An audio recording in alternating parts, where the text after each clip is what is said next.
things that you're buying to get on stage, it has a lot to do with also what you're sacrificing in your personal life. You know, especially if you want to be competitive in this sport.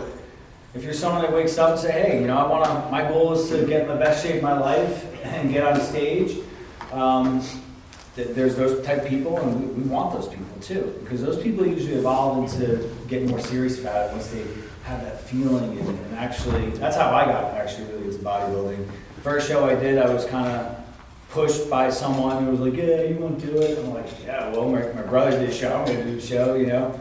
And then when I came back out of retirement, because I first competed in 2000 in New York as a bodybuilder, I came back out of retirement in 2015, and that was a dare too. Someone told me that I couldn't get my pro card. So for me, and I remember, and I'll get into this, how much I gave up that year to do that. How it affected not just my financial status and some of my businesses that I had operating at that time. What I sacrificed at home. You know, the relationship, I just had 2 kids at the time. I had a wife, where they actually sacrificed along with me and suffered through my prep. Now, do I think, now that I look back, I could have done things different? I think that's what I'm going to share with you today, is me now prepping and doing this for 27 years and being an athlete and now coaching 175 athletes. I think I figured it out a little bit, you know? So I want to share that with you guys today, so you don't make those mistakes, you know? And one thing I always tell my athletes now when I actually onboard them and I meet them, first thing I tell them is I ask them about their personal life. I don't even get into a lot of stuff.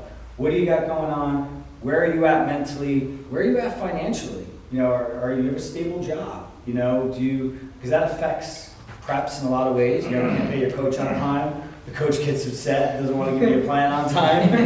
You know, you go broke, you know, leveraging yourself, borrow money from people just to, you know, get an entry fee, get an NPC card, you know, buy shorts for the stage. And with the women, I mean, you guys got shoes, you got jewelry, you got the hair, the makeup, which costs hundreds, sometimes more than a suit I've seen it cost. So for ladies, it is a very big investment, I have to say. And for men, the same thing. But for both of you, what you're both always going to have in common is the people you're affecting around you while you're going through this process. Guys, being in low calories, it's not the greatest thing for you, right? You start going through some mental challenges. You get irritated really quick. Who gets irritated when they're hungry? Really hungry. I know I did. Okay, you've never been hungry then. You know, when you have no carbohydrates for a long, first of all, let me ask, who's competed already in this room? So nobody here competed yet? I've competed in a natural, not in No, that's competing, yeah.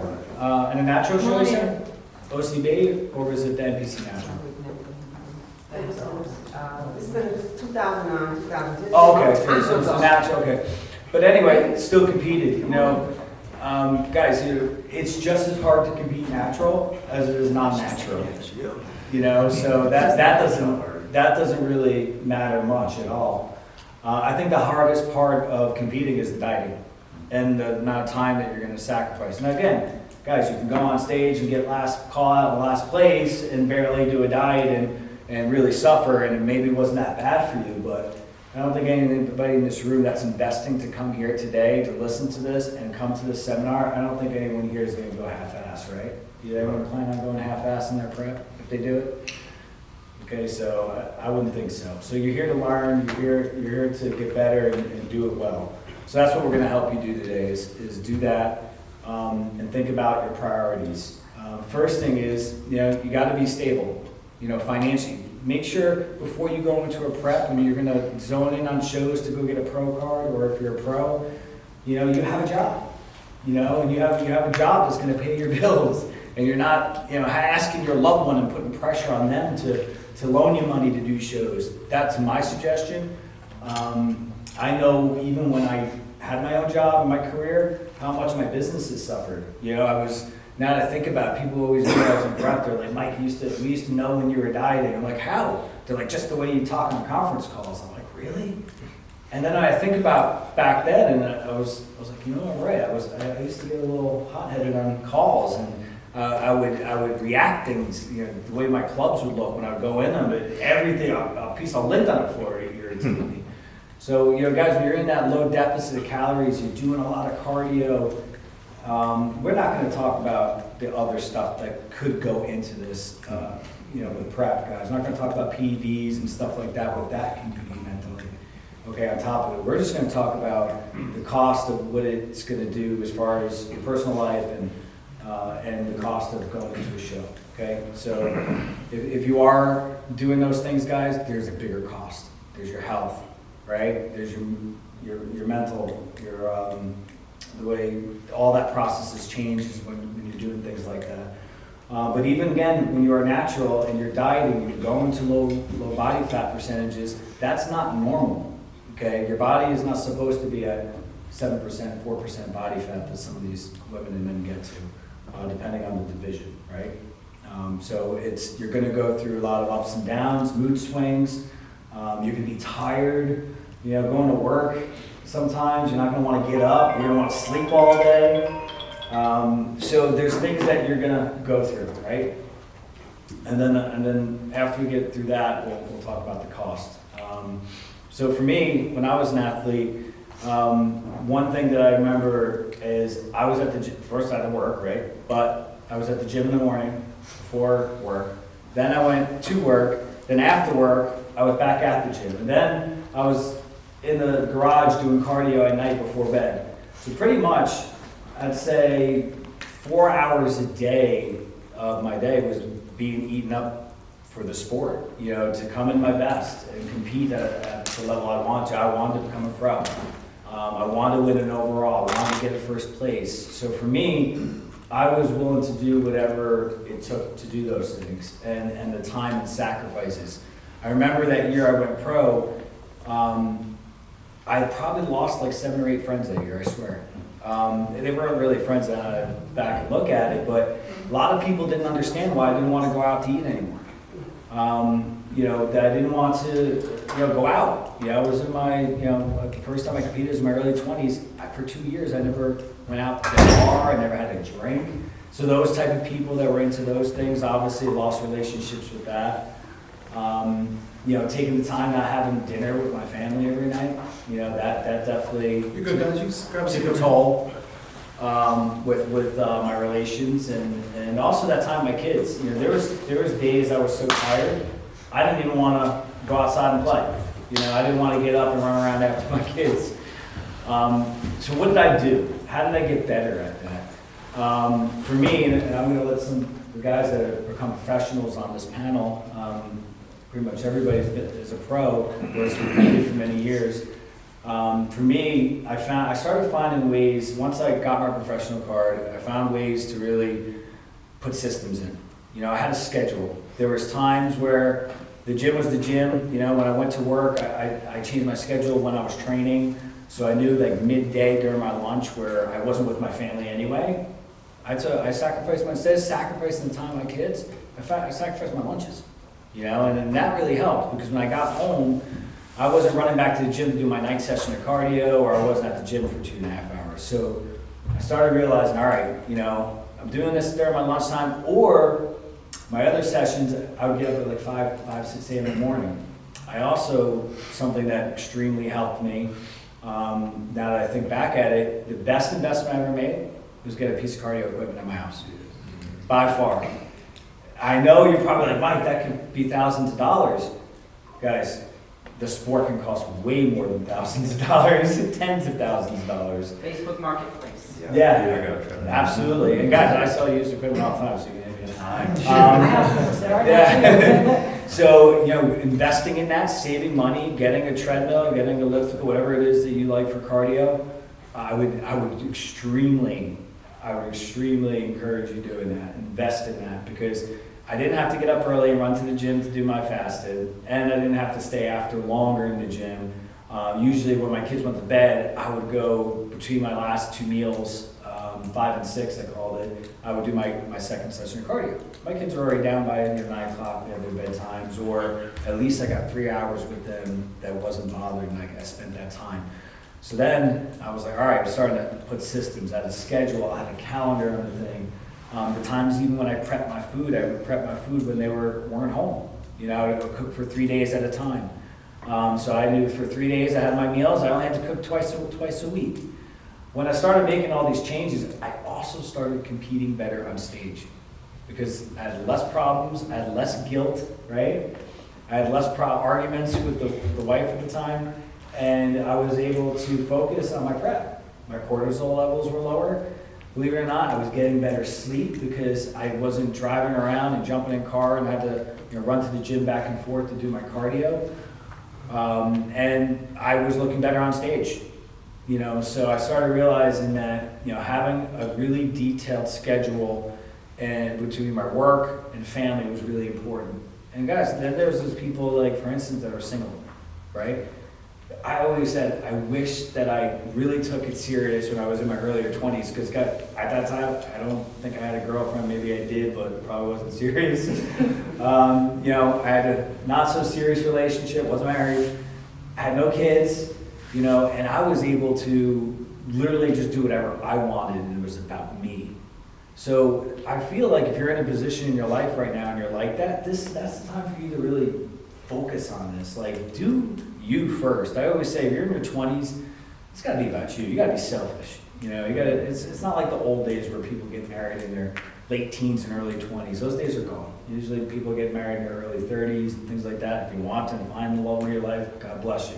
Do it. But I think that if you're competing, you're starting this in your 20s and you're not in that relationship, you have a stable job, it's a lot easier for you guys. Take advantage of that. Take advantage of that time and go for it. Now, who's here who has a family, kids, and has a job and all that stuff? Okay, so a lot of you.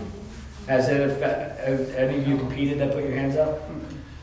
Okay, I know you. So how did it affect you? How has it affected you when you're competing? And what are some of the things that you can give advice that you've done to help? Because I've known you bring great condition. You've been competing for a while, right? Especially at the national level. What have you done, and what have you learned through your process so far?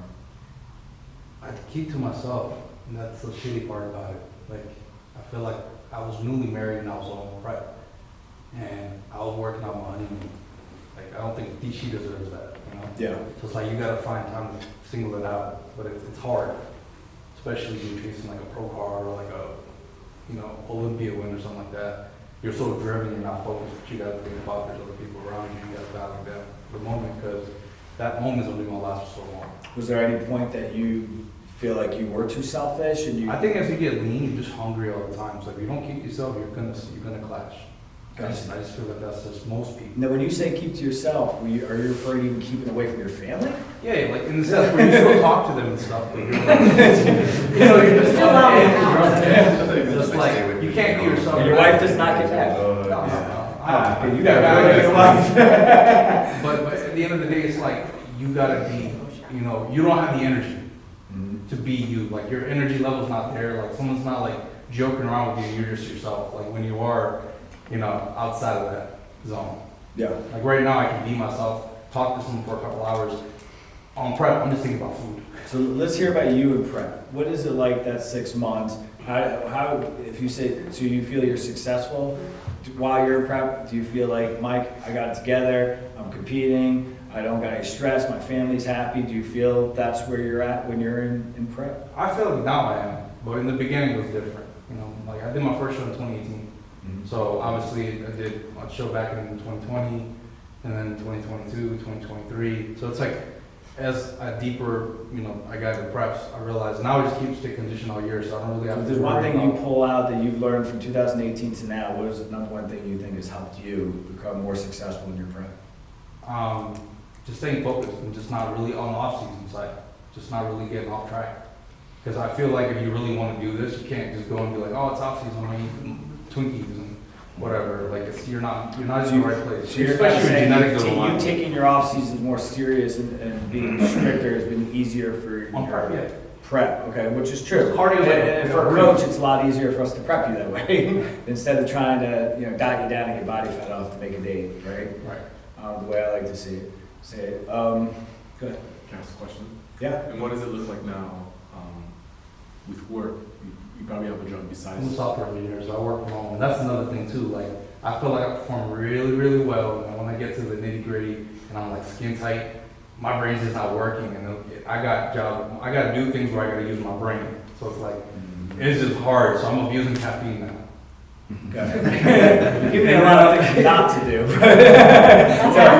Yeah, so you're using caffeine, so how do we stop that, right? That's the thing, like that. So you got to find a way to kind of manage it out, and that's why I can't just specifically push like from show to show. I've done like show to show, but it really, you really got to be strong-minded. Dude, I was just gonna add mind prep. I know you were in my class earlier today. Yeah. It all boils down to between the ears, because there was a time where I did 11 shows in 14 months. I don't, encourage anyone to do that. Yeah. But I had, like he said, a I don't game think I plan, did that. and I was just missing the mark. But if you, like I know I shared this with you, you don't break the bank, you don't break yourself, and don't break relationships. You just keep on track, stay strong, and build this. You're gonna be fine. Keep things simple. Don't complicate stuff. Simple. I think it's a Simple very always selfish sport, though. That's only. can be, but so is life to some degree. True. Yeah, you Yeah. guys, it's definitely, yes, So you're then- right. It's people always tell you it's a selfish sport. So go ahead. Do you think the more you do it, the more control you have? Oh, absolutely. Yeah. It's like anything, guys, if I could rehash my first prep, well, I'll be honest with you, it was a lot easier for me to get leaner and in good shape when I was 20, 21, my first 2 shows. So for me, I'll be honest with you, I ate probably 7 to 8 burgers a week in my 20s, and I was bone lean. I mean, I was very lean, but obviously it was never natural through my career. Obviously. But I was able to eat bad food, and even as a young kid, and I was still lean. Today, I eat a burger and stuff, I'm bloated, and I got all types of things going on in my body. So things have changed as you get older. I believe it gets harder. But yes, oh my God, it's every prep, I've gotten wiser, I've come up with better systems, because I would document everything. And I really, not just encourage you to document your workouts just for progress purposes and pushing past plateaus, but I encourage you to document, everything with your prep, from your food, the way things work on you, your blood work, which you all should be doing. Everything should be documented, taking notes. So for me, it wasn't that hard when I was in my 20s, because I really, honestly, I worked in the gym, so I was always in the gym, and I wasn't married and I didn't have kids. And financially, it was a lot less expensive back then. Also, the level of competition today is just more consistent.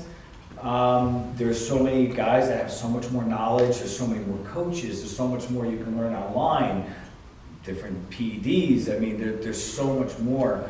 So for me, it was easier to do the preps when I was younger than when I came back and went pro at 35 years old.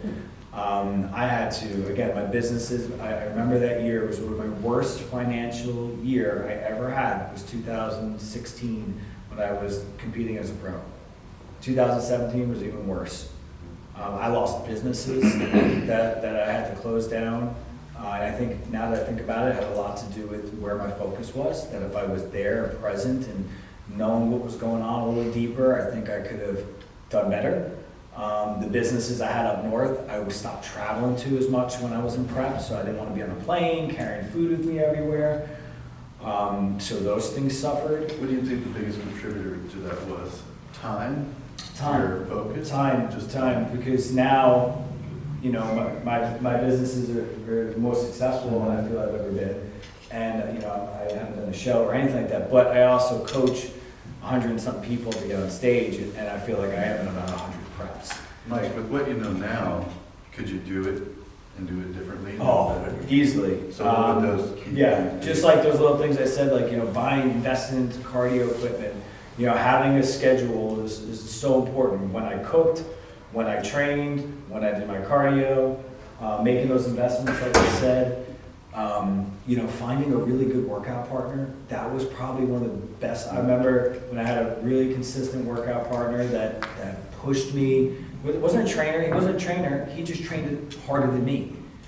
And I enjoyed going to the gym. Some people like to do their thing their own way.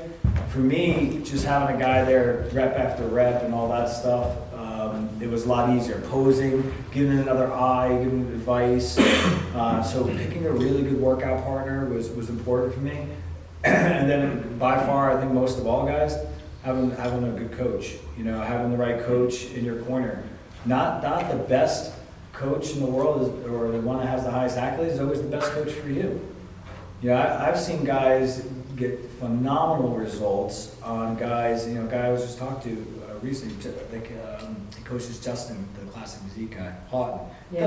Doesn't have a lot of, nobody knows. He's he's more of an underground coach, but for that kid and what he's done for his career and the support and the I guess the support, the communication, and you know him at every show with him, that's the right coach for him. You know, so I think when you look for coaches, you know, don't have a coach that just is going to zone in on everything about the protocols and you know and the money, and you zone on a coach that's going to talk to you more about like, all right, let's talk about your life. What do you got going on? You know, why did you fail in the past? You know, what have you been doing? You know, how are you doing?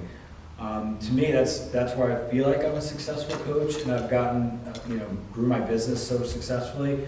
I have a very good one-on-one personal relationship with my athletes. You know, I want to, if something's going on and it's not going right, I'm not going to ask them if they weren't doing something. I'm going to ask them what's going on out there. You know, why did you miss this? What happened? Where are you going? Which travel? You know, you tell me about what's, you know, going on in your personal life. For me, that's really important because if you have a lot of issues going on in your personal life, guys, you're not going to, it's very hard to be a good athlete. You know, guys in the NFL, you know, they ain't partying and doing all this stuff. Those guys, they have trainers, they invest hundreds of thousands of dollars a year. We want to call ourselves professionals, right? We're professional athletes, we say it all the time. We're pros too. But pros mean that you take your, you know, you're competing and your prep on a whole nother level. That's what a professional does. That's the difference between an amateur and a professional, in my opinion. Prep never stops. Yeah, and this guy, he's one of my athletes too. We turned in pro this year at Junior Essays.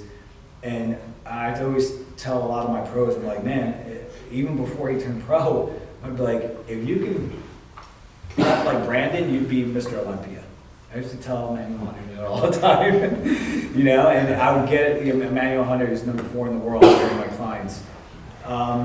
He was a guy that took years to get good and be at that number 4 spot because it's what he wasn't doing in the off season, right? And how he was treating his prep. To me, guys, that's where work's done. The work is not done the last 12 weeks where you're just stripping body fat off your body. That's to show that's to uncover what you worked on the whole off season. You know, you can't eat like shit. You know, it's a full-time job if you want to be a high-level athlete. Again, The meals never change. It's just really the amount of carbs, like the protein and stuff really doesn't ever change, just add it. So you're constantly on the same schedule every day. But you know, the cardio is a little bit lighter in the off season, but you treat that off season as if it's a prep. As hard as you go on prep, it's going to lead you into. It's going to line you up for a great prep because you're already living that life. You're in an off season, so you're used to it. The only thing that's changing is you're adding a little bit of cardio and taking a little bit of food, but you're still checking the same boxes every day. I don't like the word off-season because to me it implies that you're on some sort of break. And there's no break. We like improvement season, grow season, because that's where the real work is done. The switch stays on all the time. It does not turn off if you want to be great. Compound effect is very effective. And it's hard to get that through your own head. So I think the first- hard work. Yeah, the first decision you need to make is where do you want to go with this? I think that's the first thing, the first step you got to take when you think about competing and the cost of it. Where do I want to go? What is my goal? You know, is my goal just to get on stage? Is my goal just to become the best version of me and have fun? You know, so if that's your goal, don't have to be as effective. You know, I wouldn't be doing a bunch of other things and PEDs and all that to just have a goal and just have fun. You know, that's something it's a really big decision, responsibility to think about and make a decision on. And then say if that goal is for me, I wanted to go back and go pro. I had to be a pro. I know it sounds stupid, but yeah, I mean, it was a goal I had. I knew I wanted to be a coach. I loved working with people. I love coaching way more than competing. It's just much more fulfilling, and just seeing someone else get that trophy, and you know that you helped them and developed them. There's nothing more rewarding.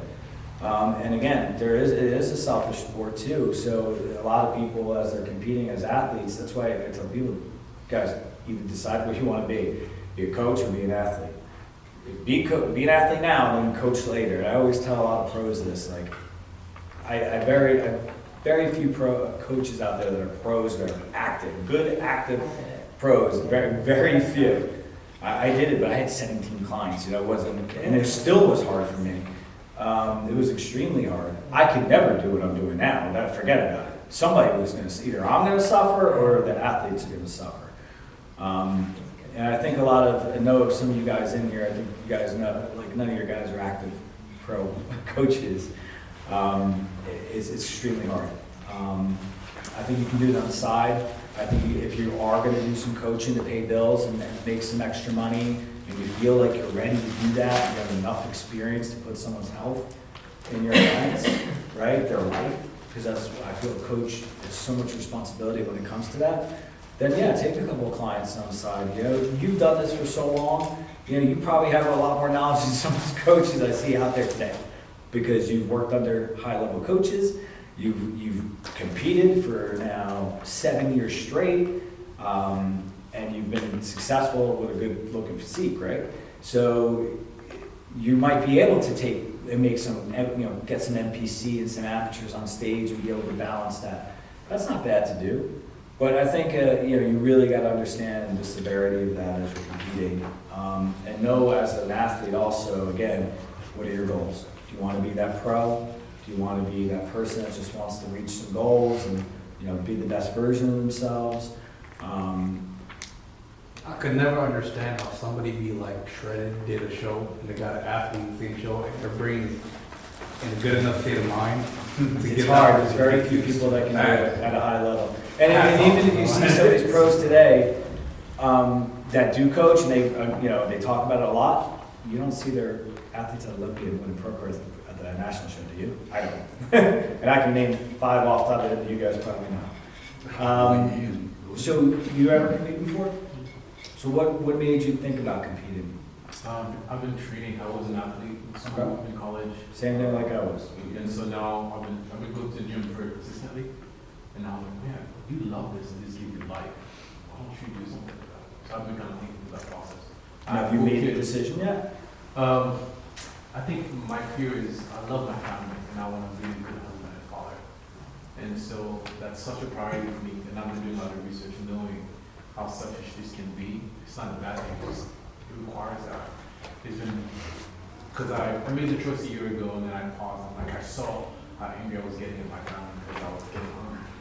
So I didn't go through with it. And then, so now this year I'm like, how can I properly do this while caring for my family and my wife and my job? And so, yeah. Perspective, you get to do it.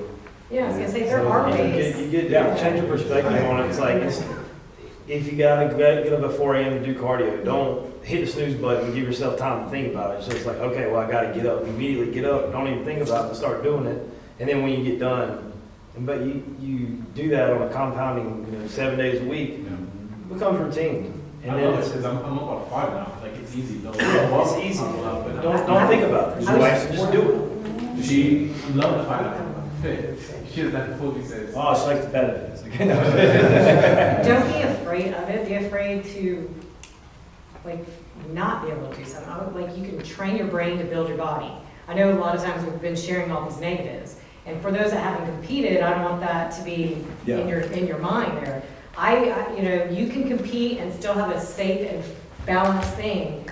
But I think if you train what's up here first, the body will follow. I mean, because there's bad about anything you do, your career per se, the career you chose. There is pros and cons to it, but you still continue to do it. I would say don't be afraid of regretting it, of not being able to be there and do something. So train that brain to build your body, guys. Keep it simple. You can do this on a budget. You know, we talk about costs, ladies. If that suit you invest in fits properly and is the right color, wear it until it falls off if you have to. Seriously, because it's about your physique. These things are accents to the physique. So really focus on that. The hair and makeup, yes, is all important, but overall, Physique's gonna win over everything. yeah, the best body's going to win. Now, we might give you feedback and say, oh, we need to invest maybe in something else, but just keep in mind with that, because this could be one of the best things you ever give I don't yourself. think you've ever given me feedback at a show where your girl just didn't win because her suit was off. Yeah. It was always things Mo would give me for feedback from my clients, and I'd be like, yeah, tell her to do this for her hair, she looks better in this color, but Mike, she's not conditioned enough, she needs to get in better shape, she needs more shoulders. It's always about the physique first, so, and Mo's 100% right, like, you can do this, and I want to start off by being really stern with you guys. No, you're so right. Because I think you have to sit there and really realize like what you're getting yourself into. Yeah. Because some people are like, oh, it's just, I'm gonna diet and I'm just gonna do this. I mean, it was great. Yeah, and I'm gonna look great. But then you get torn down when you go to the show and you're like, wow, everyone's way ahead of me. Why is it better now? Oh, I can't do this. Oh, I look bad. I'm not. It's a big responsibility. That's what I would say is like, decide where you want to go with it first. Like you said, hey, I want to get in the best shape right now. Something I do want to do, I want to accomplish, but my family is more important than all that first. But the fact that, if your wife is supportive, right, and you have that talk and say, hey, listen, pick a time period. Like, hey, I'm going to start this in January. And that's why I say having a coach is really important. If you've never competed before, especially. I think for your veterans, sometimes you know your body better and you don't need a coach. And you can do it as long as someone like him, he could probably get himself to stage in pretty damn good shape. But for beginner guys, I had to hire a coach. For me, when I first started, it was really important because I understood a lot of things that were going to happen. Yeah, he held me accountable. There was a plan of action put in place. I knew exactly when I had to change things. I knew when things weren't working. So having a coach is important, and that's an investment. A lot of people try to kind of cut costs in that area sometimes, or I get people all the time, oh man, can you do it for this? Oh, this is my price, man. Like, you want to wheel and deal, like you don't see the value in having me in your corner, then it's probably not a good fit for you. That's one thing about me. In a couple of years now, I've never negotiated. This is my price, and this is what I do. This is what it's worth for my time, and for me to be focused and motivated to prep you too. So, investing in a coach, that's been through it and has a track record of getting athletes on the stage consistently is important. It's one thing less off your plate too. You don't have to think about it. Just follow what he says, and it takes you out of it. Yeah, it's the schedule really. That's what it is. Yeah. That's But I do coach though. Yeah. Yeah. You'll find that out too. You go here to kitchen sink. That's just trial and error, and you got to do your research. And I think for us guys like these guys, he's a pro. He's been around for a while. He's going to be a pro soon. These guys know the industry and know all the coaches. So once you get into the system and you kind of know who's who, what's, and you do your research, you just got to see who's constantly at these shows, who's constantly working with their athletes, they're constantly winning, and you'll pick the right coach. But I think knowing somebody in the sport, coming to these things, where you're meeting people, you're doing all the right things. You're taking step by step. I love what you're doing. You're not rushing into it. Okay. Any other questions about besides cost of mental or anything like that? Is there any other questions? Go ahead. I was going to ask a question, but I was going to kind of go back to what you were saying about your wife and you getting angry with your family. So after doing it for a while, I can tell you that your wife is your biggest supporter. She's your best friend. So be vulnerable with her. She's awesome. Yeah. Be as vulnerable as possible with her, bro. Like, I've broken down and cried with my wife a million times. You know what I'm saying? So, it's okay to do that. That's what she's there for. So lean on her even more, especially in those times, and bring her into what you're doing. Show her what you're doing. And hey, this is what my schedule is. This is what I got to eat. I Make her feel part of it, Yeah, it's good advice. Yeah, Or bring her to a really show cool. too. Yeah, bring her to a show. So she sees Really her. involve her into the things because you're involved, so she can see what you're doing, and then that, I guess that mystery or that unknown, like, why is he so angry, why is he so pent up? Then she's like, oh, I get it now. So, I was gonna say. And with ladies too, just so you know, there are suits that you can rent too. You don't always have to Yeah. invest in buying a suit. Or find a friend that's in this and trade out suits and stuff if it's fitting. So that's a little tricks of the trade too, to save some money in the Give me long some run. next 5 minutes, just give me more tricks that I get through. Yeah. Like you said, the cardio machine, right? Yeah, or go outdoors. Yeah. I mean, you can do Yeah. cardio outside. You don't need a I piece did of a whole equipment. prep by walking. Yeah, I've done it too, and I'll tell you what, it was the most peaceful thing mentally for me. I I love was outside in nature. That was It my best prep, phenomenal. Brad, best prep. I used to kill myself on the stairs for like an hour. When I did that prep to turn pro, all I did was walk. That's all I did was walk around. I think it's like reset my mind. I would see deer on my walk and all kinds of stuff. So it was amazing. It was nice, And kick right? the duck, and I'm like, This is my question. How do you offset costs, or how do you attain, let's say you buy your over-the-counter supplements, how do you get that person or that company to back you to offset all that pre-workout? Sponsorship. How do you obtain that to offset the actual cost of you spending? there's a lot of ways, and that I can definitely get into, because, I don't know if I have time, because we talk about this a lot. One, you guys gotta perform. You gotta give somebody a reason to wanna sponsor you, right? I hate to say that. You know, guys, NPC guys, unless you have a huge following and you're putting a lot of energy in building content and you have a social media, an influencer following, then you can get sponsors. There's a lot of guys that have never competed in girls that make way more money than athletes that do on stage. But they put so much time in building value, content, they have a big following. Or you gotta be one of those person that goes on stage and wins, you know, is a professional athlete. Yeah, I never even got talked to by sponsors until I became a pro. Then I had to compete a few times. I think I got one sponsorship when I was a pro, it wasn't even paid, it was just supplements and a stipend and clothes. I have now 6 sponsorships as a coach by multiple companies. So I made very good money actually for my sponsorships, but I couldn't do it as an athlete because I wasn't an Olympian. I wasn't a pro winning. I wasn't the one that was always on the news that you'd see as far as the news coverage and the pages and all that, or the magazines back when I first competed in Mo.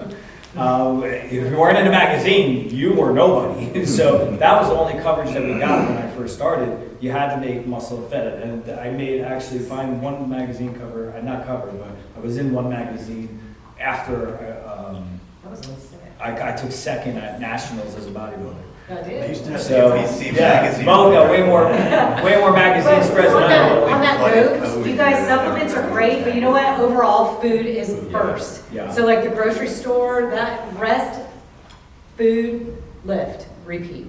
Get a good trainer. Preparation like mine. What do you do? Are you in the fitness industry? Do you work in the gym? Or you? No, I actually got my pro card in August. Congratulations. Okay. So I plan on doing my first pro show in 26. But I buy the same supplements because I like the pre-workout. I just like it, that and the BCAAs, but my prep is basically food. And after 30 years of training, that reality hit. That food is king. Yeah. I was just wondering, how do I, how can I get them to supply me with the pre-workout and the BCAAs without it coming? DM them on Instagram, tag them in their stuff. Okay. A lot of people Go into the booths. A lot of people will take people as will get free subs. Yeah. If you become like an ambassador for them and stuff like that. Like Evogen has an ambassador program. Bucked Up. Yeah, I would check to see if they have those programs. Yeah. Now, if you don't sell and aren't pushing it and they aren't making exactly what they're giving you, they will cut you at some point. Right. As long as you can replace what they're sending you, they look at that you're spreading the word. You're another person supporting them, another person, every person that knows 250 people, right? Right. You're another person that's marketing and you're covering yourself. So if you're getting $300 worth of subs, just make sure you either have some clients and you're in the gym or a trainer or where you can sell, or you know friends that you can motivate, that you're producing the same thing that they're investing in you. Because I'll tell you this right now, me having a gym where I sponsor people and I used to own a supplement company, I actually was a VP in a supplement company for years. It was called Shreds. I don't know if you guys remember that. So that was me and Arvin and Joey Swoll and all of us. We started that back in, I forgot when, but you know, we paid people a lot of money back then, but Joey Swoll would sell literally $150,000 worth of supplements every 6 months online because there wasn't a lot of competition back then, but it's a lot harder today. Being 100% straight up with you, it's a lot. You gotta have that network and you gotta cover your own cost. If you can't cover your own cost, just being honest with you, companies aren't gonna just give something away for free. It's a get-to-get mentality with them. But again, that's why I said, having your job in line, having your personal life in line, having all those things in order and not being affected and having a good schedule, and having supportive people like he does. You know, I was in 2 relationships through my bodybuilding career, and I have to say, the 2 people I was with during that 20 years were people who wanted you to both compete. And they were supportive. You know, that was important. And I did bring them into that world and that life. And, you know, when I prepped my food, I prepped her food. You know, so there was things that you can do to make them feel a part of it. And that was really good input. Him, I'm not so sure about. He said, stay the hell by yourself and don't talk to me. I thought you